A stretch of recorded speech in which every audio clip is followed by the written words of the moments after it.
She spent $5,000 marrying herself in Mexico, saying that she's really not crazy. The trolls are wrong. She doesn't care what the trolls say.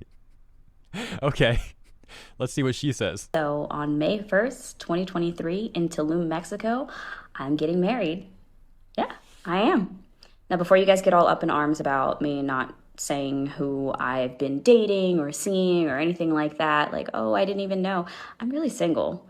And no, this isn't, hey, I'm just going to meet the person of my dreams and run off to Mexico and get married at this predetermined date. No, I'm actually getting married to myself. What the fuck?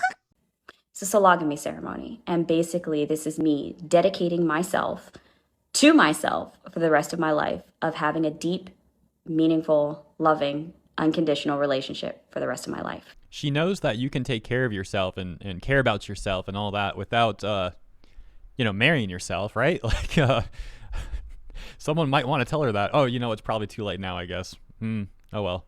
No way, dude. No way. Look at this. I love myself and I would love to be the person married to me, she said. She told the media drum world. Look at this part, though. Johnson's big day, which reportedly cost her approximately $4,900 USD, came just a few months after she proposed to herself on Valentine's Day.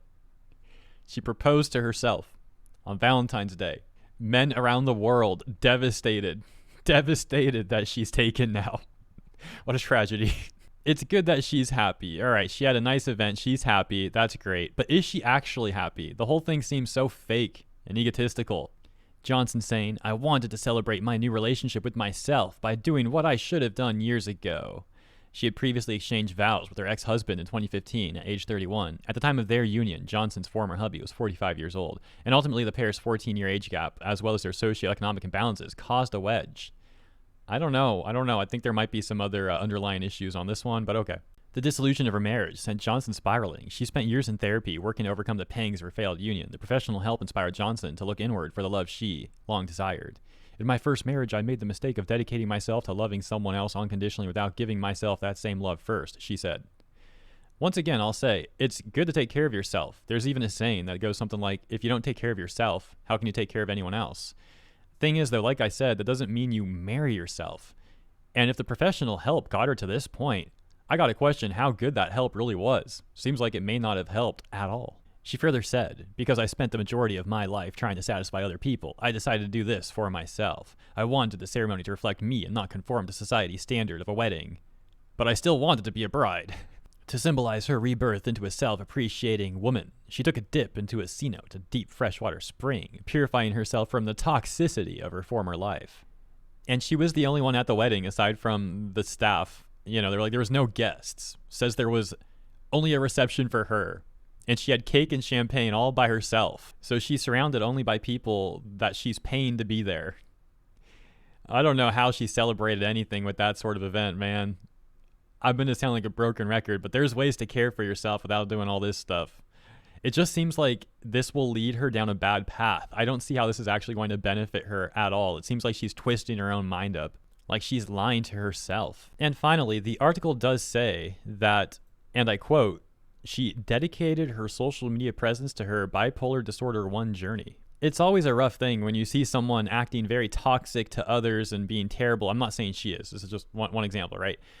Doing those sort of things, or in her case, just doing something like this, and then hearing about the mental health aspect of it, because there are plenty of people with mental health issues, including BPD1, who don't marry themselves. So I'm not sure how relevant that is or isn't to her own actions here. And I'm not sure if it's a great idea to have a channel like that or whatever, social media presence dedicated to those sort of situations, but then going off about why it's such a good thing to marry yourself. I don't know. Seems like that might not be great advice for people either. But I'm not an expert on this. I'm just a dude covering the situation and has had to deal with my own mental health issues as well. Nothing like BPD1, but I've had to deal with depression on and off for a while. Like the first time I can remember it getting pretty bad was when I was 17. And it would like be on and off, be fine for years, but then things would happen.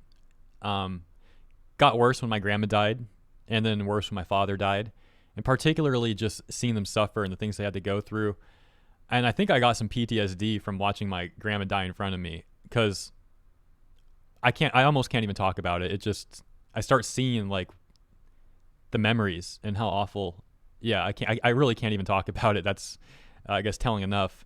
But I'll finish with this. I think at some point in life, everyone is either going to experience mental health issues. Like, let me rephrase. I think everyone's going to experience mental health issues at some point in life, whether they're currently experiencing it now or they will down the road, because life is just like that. It's filled with a lot of great things, but also a lot of tragedy.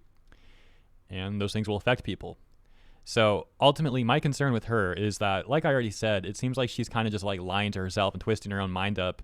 And that seems like it's going to lead her down a path that's not beneficial. Like, she's acting like it's this very empowering thing, but it seems like she's sapping her own energy. She's weakening herself almost. That's my concern with that. And then, like I said, also trying to give advice like that to other people. Not sure about all that, but that's really all I got to say on this one. Thank you for tuning in. I'll see you in the comments.